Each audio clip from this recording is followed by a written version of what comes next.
y'all, did you hear about the two sisters that their parents had passed away, and they had a huge, like, 1,000-acre ranch with cattle and stuff, and the parents, when they passed away, it was up to the two sisters to, you know, keep it going. And it was the parents' wish that, you know, someday they'd find men that loved them and loved the ranch as much as they did, and they could raise their children there and, you know, keep that ranch in the family. And so the two sisters, you know, they grieved for a long time and weren't really doing anything to try and bring in money. And eventually, after they paid everybody that worked for them on the ranch, they were down to $600, which is nothing on a big ranch like that. And so the older sister, you know, the brunette, she looked at her younger sister and said, well, we got to do something. And it's like, you know, I was reading in the Cattleman's Times about a bull. It's about an 8-hour ride away, and it sounds like a decent bull for the money. And if we, you know, if we can get a bull, we could do something with all these cattle, all these, you know, cows that we've got, and then maybe we can start selling off the calves or selling the older, you know, heifers and stuff, and then start breeding the calves as they get older and stuff. Well, we got to do something. And her sister agreed, and so the older sister, you know, said, it's pretty far away, no sense both of us going and tying up, you know, gas in the truck and hooking up with a trailer and going through all that.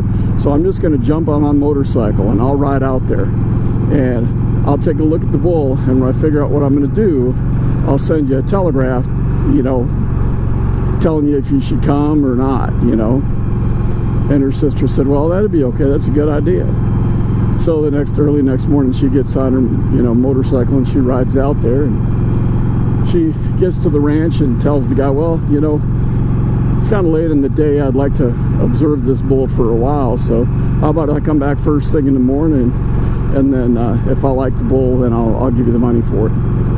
The rancher said, yeah, no problem. And, you know, I knew your daddy way back in the day, and, you know, I wouldn't steer you wrong. I think that, you know, this is a good bull, especially for the money. So she gets a motel, and the next morning she gets up and goes over to the ranch and looks over the bull, and it's like, yeah, you know, I think it's a really good bull for the money.